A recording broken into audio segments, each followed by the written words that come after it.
आप में से कितनों ने इंश्योरेंस कराई हुई है? कौन सी इंश्योरेंस कराई हुई है? कितनों ने एंडोमेंट वाली कराई हुई है? कितनों को तो, एक मिनट, जिन्होंने इंश्योरेंस कराई हुई है कितनों को पता ही नहीं उन्होंने कौन सी कराई हुई है? करो, हाथ ऊपर करो। अरे वाह, वाह जी वाह। कितने हैं जिन्होंने एंडोमेंट कराई हुई है? एंडोमेंट पता है क्या होती है? कि आपने हर साल का इतना एक एक्स अमाउंट दिया, मानो 20-30 हजार रुपए दिया, और 10 साल बाद 20 साल बाद आपको इतने लाख रुपए मिल जाएगा, उसको एंडोमेंट बोलते हैं। वही कराई इसमें हाँ वही कराई है सर।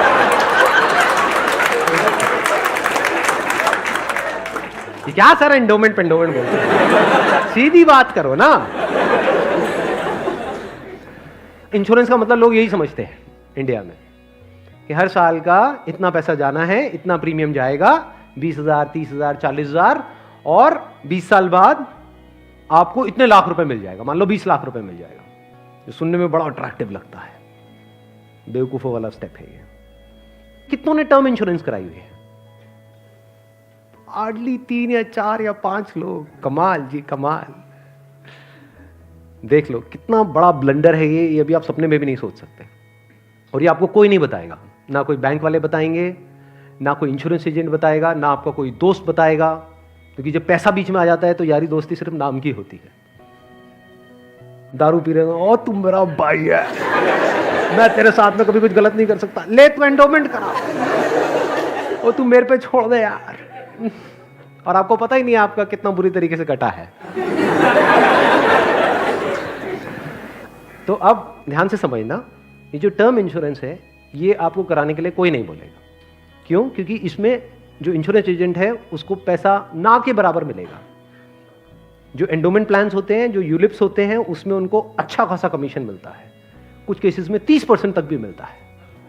अगर आपने मानो 20,000 की इंश्योरेंस कराई तो 30% कट गया आपका। आपका कट नहीं गया है, पैसा आपका कट गया है। 6,000 रुपए गया। अगर 6,000 रुपए वैसे कहीं पे खो जाते हैं या नहीं मिलते हैं या कोई लेकर के आपसे भाग जाता है, कितने दिन तक टेंशन रहती है? मजे की बात क्या है, आपको पता ही नहीं है कि आपके साथ क्या हुआ है। ये जो टर्म इंश्योरेंस होती है इसमें ना के बराबर कटता है। इसमें बस एक पॉइंट होता है जिसको सुनते ही आप लोगों को झटका लगेगा, जिनका कन्वेंशनल माइंडसेट है। टर्म इंश्योरेंस क्या होती है कि आप इतना पैसा देते रहो, मानो आपने 10 साल दिया, 20 साल दिया, 30 साल दिया, 30 साल बाद आपको 1 रुपए भी वापस नहीं आएगा। ओ सर, ये क्या सर, वापस नहीं आएगा तो फायदा क्या है? इंश्योरेंस किस लिए होती है? किस लिए होती है? कि कल को आपको कुछ हो जाए। ये बेसिक सी बातें बता रहा हूं आपको, ये नहीं पता है लोगों को। अभी देख लो कितनों ने हाथ उठाया था। बेसिक सी बात समझो, इंश्योरेंस का जो मतलब होता है वो होता है कि अगर आपको कुछ हो गया तो आपकी फैमिली को इतना पैसा मिल जाए कि उनको टेंशन ना हो। मान लो आप अर्निंग मेंबर हो फैमिली में, आप महीने का मान लो 30,000 कमा रहे हो, 40,000 कमा रहे हो, तो इंश्योरेंस का मतलब क्या है कि अगर आपको कुछ हो जाए तो आपकी फैमिली को इतना पैसा मिलना चाहिए कि उनके पास 40-50 हजार रुपए आता रहे। ये जो पॉलिसीज होती हैं, एंडोमेंट, यूलिप और ये सब जितनी भी होती हैं, इसमें कवर बहुत कम होता है। कवर का मतलब समझते हैं हम? कवर मतलब लाइफ कवर, जितने की कवरेज हुई है। कि अगर आप मानो 50,000 का प्रीमियम दोगे तो आपको कवरेज मिलेगी, अलग अलग प्लान में अलग अलग होती है, मान लो 10 से 20 लाख रुपए की। मान लो अगर आपको 20 लाख रुपए मिल भी गया आपकी फैमिली को आपके जाने के बाद में, अगर आप साल का 50,000 दे रहे हो तो इसका मतलब अच्छा खासा कमा रहे हो, मान लो लाख रुपए महीने का कमा रहे हो, तो क्या उस 20 लाख रुपए में आपकी सारी जो भी फैमिली की प्रॉब्लम्स है वो सारी सॉल्व हो जाएगी? तो करा क्यों रहे हो ऐसी इंश्योरेंस? बस लालच, कितने साल बाद इतना पैसा मिलेगा? 20 लाख को अगर आपकी फैमिली आपके जाने के बाद में बैंक में रखती है, वहां से कितना इंटरेस्ट आएगा? मान लो 7% भी आ जाता है, 7% कितना होता है? 1,40,000, 20 लाख पे महीने का कितना हुआ? 12,000 रुपए महीना। चलो 1 लाख भी हटा देते हैं। अगर आपकी सैलरी 50,000 थी तो क्या 12,000 रुपए महीना बहुत है आपके लिए, आपकी वाइफ के लिए, आपके बच्चों के लिए, आपके मदर फादर के लिए, सबके लिए बहुत है? बिल्कुल। तो फिर ऐसी इंश्योरेंस हम क्यों कराते हैं? क्योंकि हम इन चीजों में कभी दिमाग ही नहीं लगाते हैं। कोई और हमारे लिए दिमाग लगा रहा होता है, कोई एजेंट या फिर बैंक वाले फोर्स कर रहे होते हैं। आजकल ये नया ट्रेंड चल गया है कि आपके बैंक अकाउंट में थोड़ा सा भी पैसा पड़ा होगा तो बैंक से फोन आ जाएगा। हो रहा है ऐसा है? नहीं हो रहा है कि क्यों रखा हुआ है, ये करा लो ना, वो करा लो ना। अब वो क्या करवाने को बोलेंगे आपको, जिसमें आपका फायदा है, जिसमें उनका फायदा है? इस बेसिक सी चीज को समझ लो। तो टर्म इंश्योरेंस के लिए आपको कोई नहीं बोलने वाला, उल्टा अगर आप बोलोगे तो वो लोग मना ही करेंगे, आपको कहेंगे इसमें मिलना तो है नहीं, फायदा क्या है। अब टर्म इंश्योरेंस का फायदा समझो।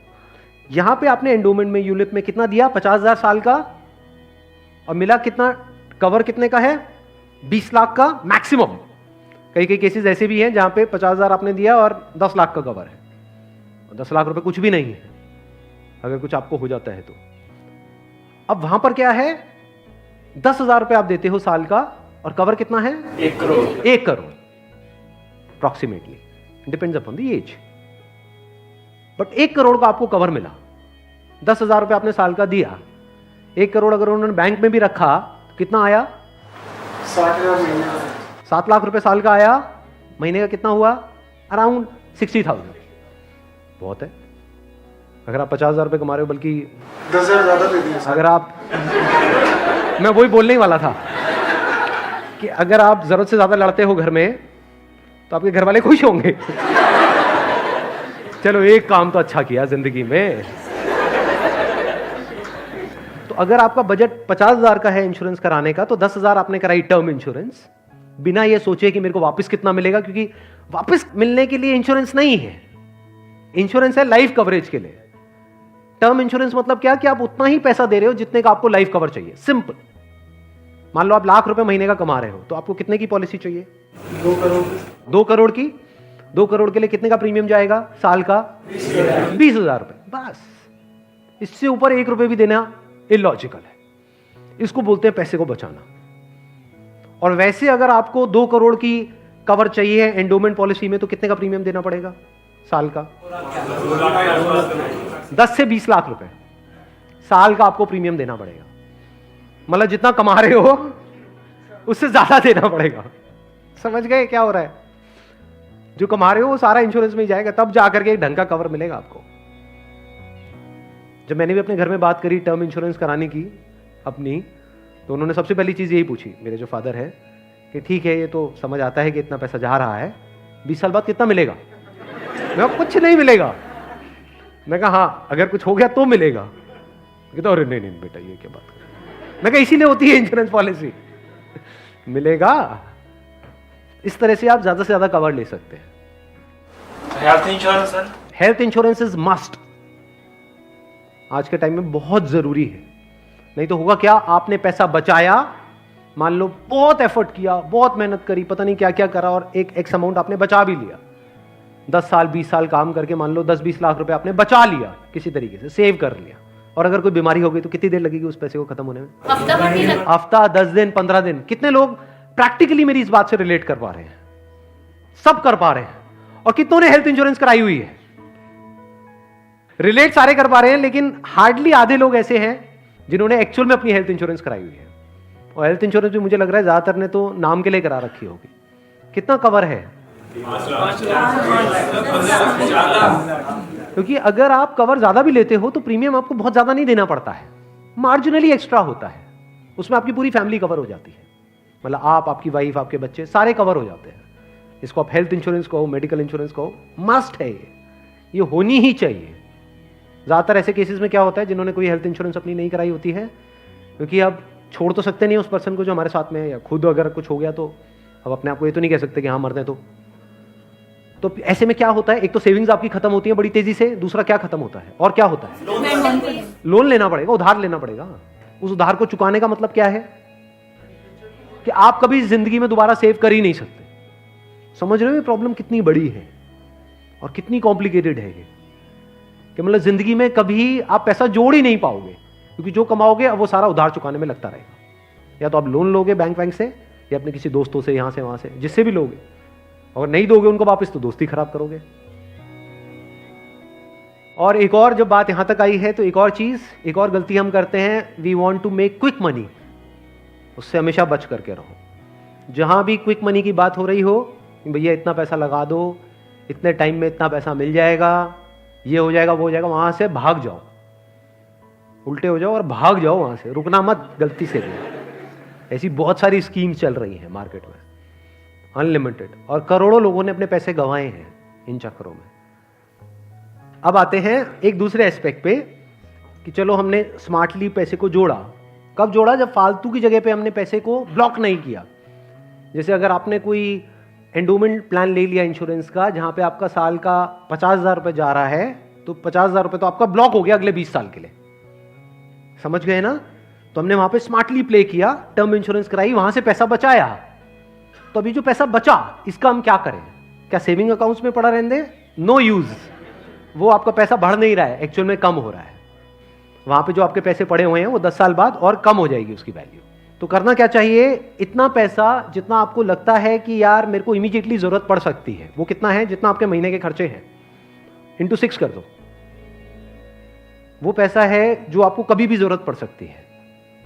तो उस पैसे की आपने एक 6 महीने की एफडी करा दी। और एक बहुत अच्छा ऑप्शन अवेलेबल है हमारे पास में, वो है म्यूचुअल फंड्स। म्यूचुअल फंड्स पता है सबको क्या है? कितनों ने ऑलरेडी इन्वेस्ट किया हुआ है म्यूचुअल फंड्स में? बहुत कम लोगों ने। क्यों नहीं किया हमने इन्वेस्ट? पता ही नहीं सर। नंबर 1 करेक्ट इंफॉर्मेशन नहीं है। नंबर 2 हम डरते हैं। हमें लगता है म्यूचुअल फंड भी कोई स्कीम है कि पैसा इकट्ठा किया और कल को अगर भाग गए या बंद हो गया तो पता नहीं क्या होगा। ये पैसा आपका 100% सेफ है, because it is regulated by SEBI. तो यहां पे डरने की जरूरत नहीं है कि मेरा पैसा चला जाएगा। बस हमको यहां पे स्मार्टली प्ले करना पड़ेगा। So what we need to do is, एक तो आपने अपने 6 महीने का जो अपना कॉर्पस है उसको अलग कर दिया, यानी जो पैसा आपको चाहिएगा उसकी आपने एफडी करा दी, इंश्योरेंस वगैरह को प्लान कर लिया अच्छे से। फिर जो पैसा आपका बचा उसमें आप इन्वेस्ट कर सकते हो through SIP, systematic investment plan. It is an excellent option. Never try to get into stocks directly अगर आपको बहुत ही डीप नॉलेज नहीं है शेयर मार्केट की। तो हाँ, you are qualified in that और आपका काम ही वही है, तब तो ठीक है। बट किसी की सलाह सुनी कि यार, या कोई कहानियां सुनी कि ये शेयर पहले इतने का था अब इतने का हो गया, सुनी होंगी ऐसी कहानियां। Never invest in stocks directly, क्योंकि कुछ नहीं पता कि वो कंपनी का क्या होने वाला है। हो सकता है आपका 100 रुपये आपने पूरा जो भी आपने जोड़ा या 1 लाख रुपए आपने जोड़ा और किसी के एडवाइस पे आपने उठा करके लगा दिया, वो 1 लाख रुपए 10,000 भी रह सकता है कुछ टाइम के अंदर अंदर, पता भी नहीं लगेगा। कहते हैं ना, never put all your eggs in the same basket, in one basket. तो अब करें क्या? क्योंकि अब प्रॉब्लम क्या है, इन्फ्लेशन अगर है 6% का और एफडी में आपको मिल रहा है 7%, तो अल्टीमेटली आप कितना कमा रहे हो? 1%। 1% से क्या होगा? करोड़पति बन जाओगे? इम्पॉसिबल। तो आप क्या कर सकते हो, अपना आधा पैसा सेफ जगह पर रखो। सेफ जगह क्या है? एफडी हो गया। एफडी में भी एक और चीज है जो बहुत लोगों को नहीं पता है। वो क्या है कि ऐसे, एक तो है बैंक में आप एफडी कराते हो, एक है कुछ कंपनीज है जो क्रिसिल से या इकरा से, ऐसे ये कुछ ऑर्गेनाइजेशंस हैं, वहां से AAA रेटेड है।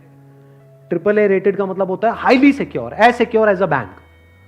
वहां पर अगर आप एफडी कराते हो तो आपको 9% तक का इंटरेस्ट मिल जाता है।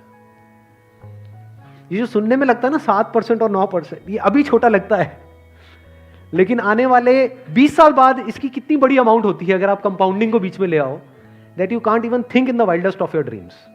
कंपाउंडिंग कितने लोगों को पता है?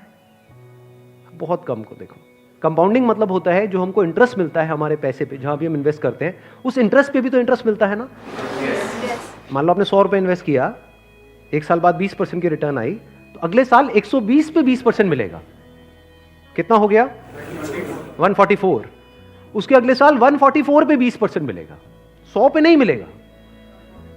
और जब इसको आप इस तरीके से देखते चले जाओगे तो ये फिगर देखने में छोटी लगेगी, शुरू छोटे से होएगी, शुरू होएगी 2-3 हजार 5 हजार से, ये करोड़ों में पहुंचने में देर नहीं लगेगी।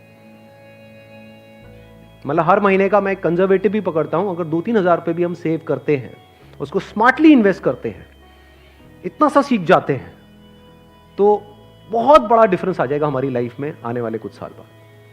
Huge difference. तो आपको दिमाग ये लगाना है कि लॉन्ग टर्म में बेस्ट पॉसिबल ऑप्शंस क्या क्या अवेलेबल है। जैसे आप में से कितने हैं जो मैरिड हैं और जिनकी कोई डॉटर है? तो एक गवर्नमेंट की तरफ से एक स्कीम है सुकन्या योजना करके, सुना है इसके बारे में? That is an excellent investment option. Government की तरफ से सब्सिडाइज्ड है वो, तो वहां पे आप एक्सपेक्ट कर सकते हो 9% की रिटर्न जो गवर्नमेंट की तरफ से मिल रही है आपको। और हर साल का आपके ऊपर है आपको कितना इन्वेस्ट करना है। हाईएस्ट लिमिट 1.5 लाख की है, बट आपके ऊपर है, किसी साल में आपने 10,000 कर दिया, कभी 20,000 कर दिया, ऐसे आप करते रहे over a period of next 15-20 years, उसके बाद में एक बहुत बड़ा कॉर्पस उसको मिलेगा अपने एजुकेशन के लिए या किसी भी चीज़ के लिए, फ्यूचर के लिए। इसको बोलते हैं स्मार्ट इन्वेस्टमेंट। पैसे से पैसा कैसे कमाना है, ये एक बहुत बड़ी आर्ट है, क्योंकि ये जिसको आती है और अगर उसकी कमाई कम भी है तब भी वो आने वाले 20-30 साल बाद बिल्कुल ऐसा है जैसे कछुआ और खरगोश की कहानी, इमीडिएटली नहीं। मान लो कोई बंदा है 50,000 रुपए कमा रहा है लेकिन वो स्मार्टली इन्वेस्ट कर रहा है, दूसरी तरफ से कोई बंदा है जो 1 लाख रुपए महीने का कमा रहा है लेकिन ना तो ढंग से पैसा बचा रहा है ना समझदारी से इन्वेस्ट कर रहा है, तो आने वाले 20-30 साल बाद ये जो 50,000 वाला है ये उससे बहुत आगे होगा, ये करोड़ों में होगा और उस बंदे के हाथ में कुछ भी नहीं होगा, वो हो सकता है डेट में होगा, मतलब उसके ऊपर कर्जा होगा और ये बंदा ऐसा होगा जो कर्जा देने लायक पोजीशन में होगा, ऐसा भी हो सकता है। ये अगर हम बेसिक से फंडों को समझते चले जाएं तो अब ध्यान से समझना, अब यहां पर हम कहां तक पहुंच गए थे। SIP is an excellent option. SIP का मतलब होता है कि आपने अपना एक अमाउंट फिक्स कर लिया, हर महीने का इतना अमाउंट तो एसआईपी में देना ही देना है म्यूचुअल फंड में। अब म्यूचुअल फंड कैसे चूज करें, हजारों म्यूचुअल फंड है। लार्ज कैप इक्विटी फंड को पकड़ो, वो भी कुछ वेबसाइट्स है जैसे मनी कंट्रोल है, वैल्यू रिसर्च है, वहां पर जाकर के देखो उन फंड्स की रेटिंग कम से कम 4 से 5 स्टार होनी चाहिए। कोई ऐसा फंड है उसकी 1 या 2 स्टार की रेटिंग है, मत करो उसमें, बल्कि ऐसा फंड होना चाहिए जो हर वेबसाइट पे 4 या 5 स्टार की रेटिंग हो। अब आपने क्या किया कि हर महीने का अपना एक अमाउंट फिक्स कर लिया, दैट कुड बी एनीथिंग, 1,000 रुपए, 2,000 रुपए, 3,000 रुपए, 4,000, 5,000, what ever that amount is. SIP के थ्रू ऑटोमेटिकली इतना अमाउंट आपके अकाउंट से डेबिट होता चला जाएगा over a period of next 10 years, 20 years, 30 years. अभी स्मार्ट इन्वेस्टमेंट क्यों है? एक तरफ से मैं इंश्योरेंस के लिए मना कर रहा था, इसके लिए स्मार्ट क्यों है? क्योंकि यहां पे आपका पैसा नहीं कट रहा है, जो पैसा आप लगा रहे हो पूरा का पूरा इन्वेस्ट हो रहा है। इसमें भी 2 ऑप्शन है, एक आप ब्रोकर के थ्रू जा सकते हो, एक है डायरेक्ट जा सकते हो, तो वहां पे आपका 1% और बच जाएगा। मान लो टोटल 1.5% कटना था हर साल का, अब कितना कटेगा? सिर्फ 0.5%। अभी 1% सुनने में छोटा लगता है, but over a period of 20-30 years ये लाखों रुपए का होता है। मतलब डिसीजन लेने में कुछ मिनट्स लगते हैं इन बातों को समझने में, लेकिन आने वाले टाइम में यही फर्क होगा कि आपके अकाउंट में लाखों है, करोड़ों है, क्या है। अच्छा, म्यूचुअल फंड क्यों और स्टॉक्स क्यों नहीं? क्योंकि स्टॉक्स में आप 1 या 2 या 4 में इन्वेस्ट कर रहे हो, म्यूचुअल फंड जो है वो डिवाइड कर देते हैं। वो मान लो 50 में उन्होंने इन्वेस्ट कर दिया, तो अब अगर उसमें से एक कंपनी बंद भी हो गई तब भी प्रोपोर्शनेटली जो आपने इन्वेस्टमेंट करी है उसमें उसका परसेंटेज क्या था? मान लो 2%, तो आपको 100 रुपए 98 रह गया, बस इतना ही हुआ। अब मार्केट में सबसे बड़ा डर लोगों को यह होता है जो म्यूचुअल फंड में नहीं इन्वेस्ट करते हैं कि कल को नीचे आ गया तो क्या होगा, क्योंकि नीचे आने की कोई लिमिट नहीं है। एफडी में यह है कि नीचे नहीं आएगा, इंटरेस्ट कम हो सकता है, नीचे नहीं आएगा। तो म्यूचुअल फंड में लोग नीचे आने के नाम से डरते हैं, ऊपर जाने में कोई डर नहीं है। अगर गारंटी मिल जाए कि भैया साल का इतना % तो आना ही आना है और आता ही रहेगा जिंदगी भर, तो कोई डर ही नहीं है, फिर तो सारे लगा देंगे। बट कोई गारंटी नहीं है ना, और नीचे भी जा सकता है। तो अगर कुछ ऐसा हो जाए कि अगर म्यूचुअल फंड नीचे भी जाए तब भी आपका फायदा हो जाए, तो प्रॉब्लम सॉल्व हो गई ना। ये मेरी अपनी स्ट्रैटेजी है, ये कोई किसी बुक में नहीं है या कोई थ्योरी नहीं है, ये मेरी अपनी स्ट्रैटेजी है, वो मैं आप लोगों के साथ में शेयर कर रहा हूँ। आपको क्या करना है, मोटा मोटा स्टॉक मार्केट को ट्रैक करना है, हफ्ते में एक दिन देख लो कि अभी कितने पे चल रहा है। मान लो एक पीक है, पीक अभी मान लो 40,000 है, अभी मार्केट चल रहा है अराउंड कितना? 37 के अराउंड चल रहा है। तो मेरी स्ट्रैटेजी क्या है, जैसे ही मार्केट 20% से नीचे गिर जाए कि मार्केट की ये पीक है, मान लो 40,000 है, अब मार्केट 30,000 पे आ गया है, तो आपने क्या किया? पहले इन्वेस्ट किया हुआ था एसआईपी में, लार्ज कैप्स में, आप इमीडिएटली जैसे ही मार्केट 30 पे आई आप स्विच कर गए मिड कैप में, not even in small cap, mid cap. अब ऐसा क्यों किया? क्योंकि जब मार्केट 20% टूटेगा, सेंसेक्स का मतलब लार्ज कैप्स जो बड़ी कंपनीज हैं, जब मार्केट 20% टूटेगा यानी बड़ी कंपनीज के जो शेयर्स हैं वो 20% से टूटेंगे, तो जो छोटी कंपनीज हैं उनके शेयर्स 50 से 60%, 70% तक टूट जाएंगे। तो जब वो 60% टूटा तो 100 की चीज आपको कितने में मिल गई? 50 में या 40 में। तो जब मार्केट नीचे भी गया तो आपका फायदा हो रहा है। ये स्ट्रैटेजी समझ आ गई? वापस से जैसे ही मार्केट जो भी लास्ट उसकी पीक थी, मान लो 40,000, उससे 20% ऊपर गया, तो मिड कैप से आप स्विच कर गए वापस से लार्ज कैप में। ये स्ट्रैटेजी जो है ये मैंने सीखी है वॉरेन बफे से। उनका जो बेसिक सा फंडा है, मतलब अगर एक लाइन के अंदर बोला जाए, वो क्या है कि जब मार्केट बहुत ज्यादा ग्रीडी हो तो डरो, और जब मार्केट डरा हुआ है तो ग्रीडी हो जाओ। बेसिक सा फंडा है। मतलब जब सब डरे हुए हैं तो थोड़े से लालची हो जाओ, और जब सब लालची हो रहे हैं, मतलब मार्केट ऊपर भाग रहा है, तो डरने लग जाओ। तो लार्ज कैप में डर कम है, मिड कैप में डर ज्यादा है। तो जैसे ही मार्केट नीचे जाएगा, मिड कैप को सब छोड़ देंगे, उस वक्त आप उसको पकड़ लोगे।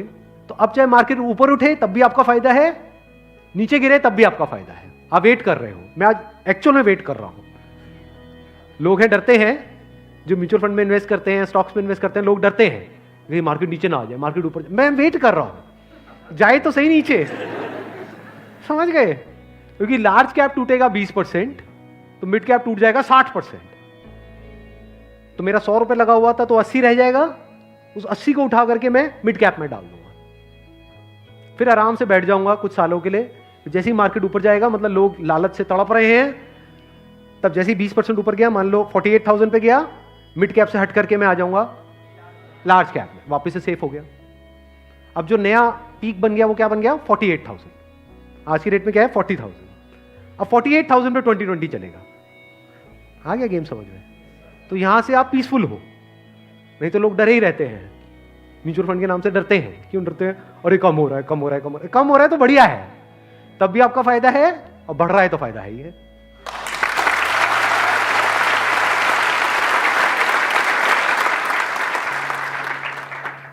समझ गए? ये बेसिक सा फंडा है, हमेशा याद रखना।